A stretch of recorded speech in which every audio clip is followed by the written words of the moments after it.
Farmers, trust is everything. At Genesis Fertilizers, we're not just proposing to build a facility, we're building a future designed for you. With real progress already underway, we're closer to providing Western Canadian farmers with a reliable, locally produced fertilizer supply.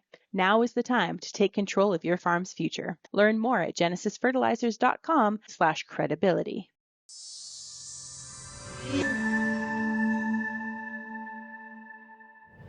Hi, I'm Amber Bell, and this is Real Agriculture. I am here today at the Western Canada Conference on Soil Health and Grazing, and I'm sitting with Kevin Elmy of Cover Crops Canada. So it's great to see you again, Kevin. Oh, likewise. I haven't seen you for a while.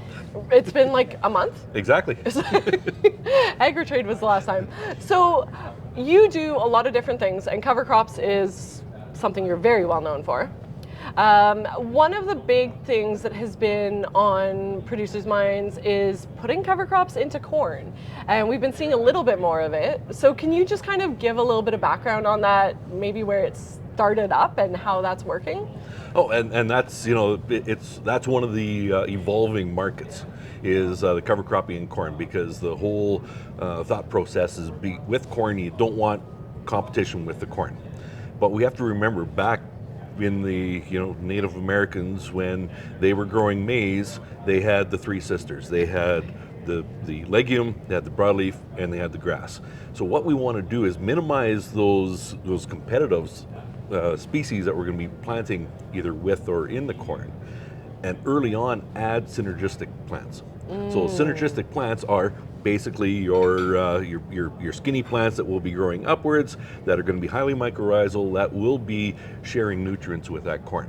And so what we've found on our farm in eastern Saskatchewan is seeding annual clovers with our corn worked really well. Okay. And so, I mean, really, when it comes down to it, producers are looking to make money, growers are looking to make money. What are the economics on those practices? So we did the one trial with a dairy just south of Winnipeg, and what we did is a 20-acre patch of these annual clovers in with conventional corn, went in with accent and bromoxynil at herbicide time, and what they found is where this 20 acres, where they had the cover crop on really heavy clay, is the corn grew about 1.5 feet taller, cobs were longer, the plants were green, retained the leaves right down to the ground, right up until silage. Heavy clay, so the clays weren't cracking, and you moved that one row over where there was no understory cover crop. The corn was shorter, the cobs were shorter, the soil was cracking, and the bottom 4 leaves fell off.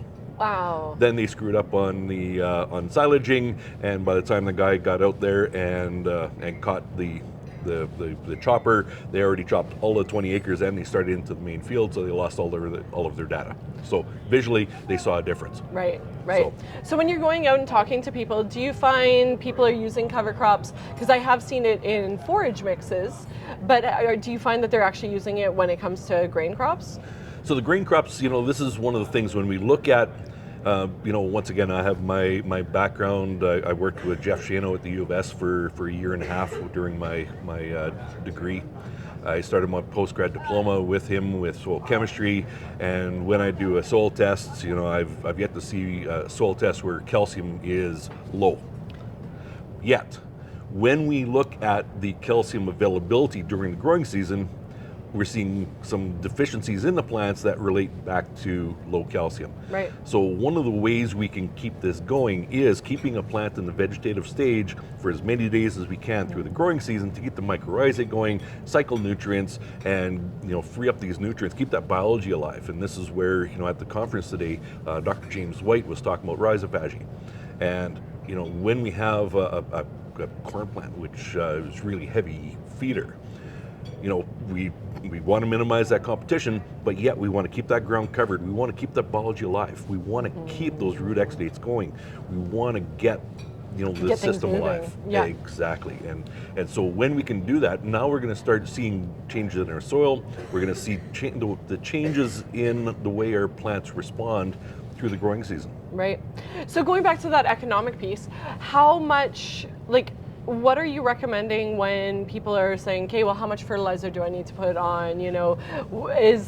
are you finding there's a benefit in the fertilizer or even in disease and pest management? You know, where's that going? Oh, yeah, that's a tricky part. So Sir Albert Howard, back in the 1940s, he was the godfather of organic production practices, and one of the things that he got frustrated with the British farmers is they're giving up on old-time agronomy.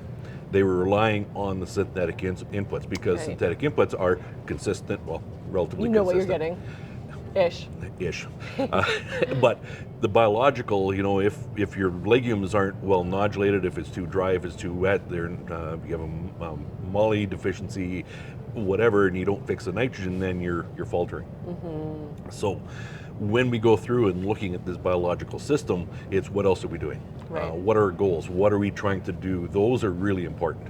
So if it is looking at reducing the amount of nitrogen we need to add, or avoiding this nitrogen deficiency late in the season, yeah, you lean on the legumes and maybe crank up those legumes. How much can you save?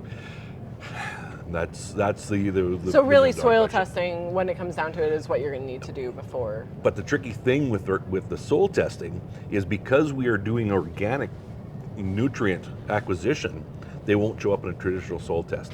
Oh, okay. So that this way, when this legume is fixing nitrogen, you get the mycorrhizae bridge over to the corn, we don't have a good read of how much nitrogen is going to be able to be transferred over.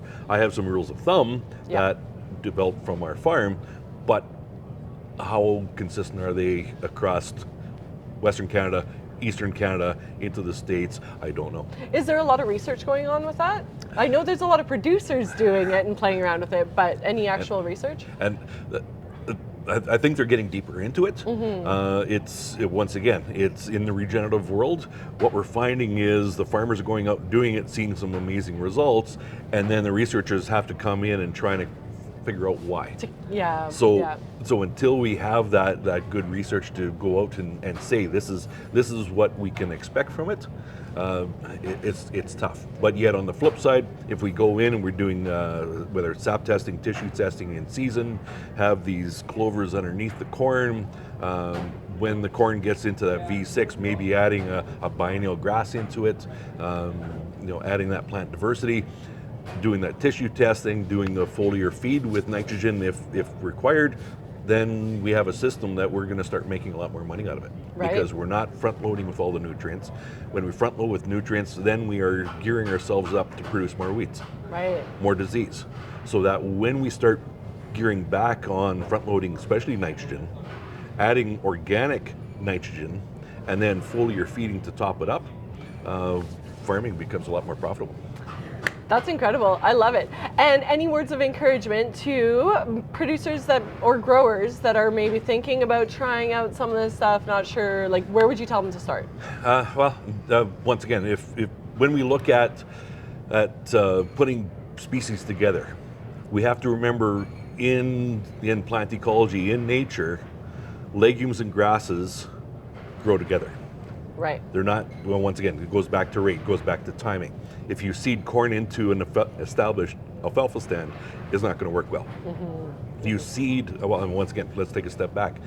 Jay Fear down at the Mannequin Farms in Bismarck, North Dakota, he had his corn seeded. Then the crew came in right before the corn came up and seeded an alfalfa, pure alfalfa stand into that corn crop right before it emerged. So the corn came out of the ground. The alfalfa takes 2 weeks to get out of the ground after. So by that time the corn is up, the alfalfa is slow and it's growing. It's building mycorrhizae. It's starting to fix some nitrogen. It's helping that corn get up and going. And his weed pressure was extremely low. So there's these things that we can do. It's out of the box. And the fun thing about that experiment that they did was last I talked to him, he thought that was going to be the highest yielding corn strip out of his 6 trials.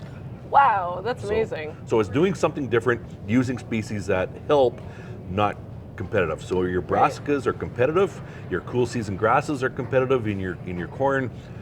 Legumes work with corn. Fascinating stuff.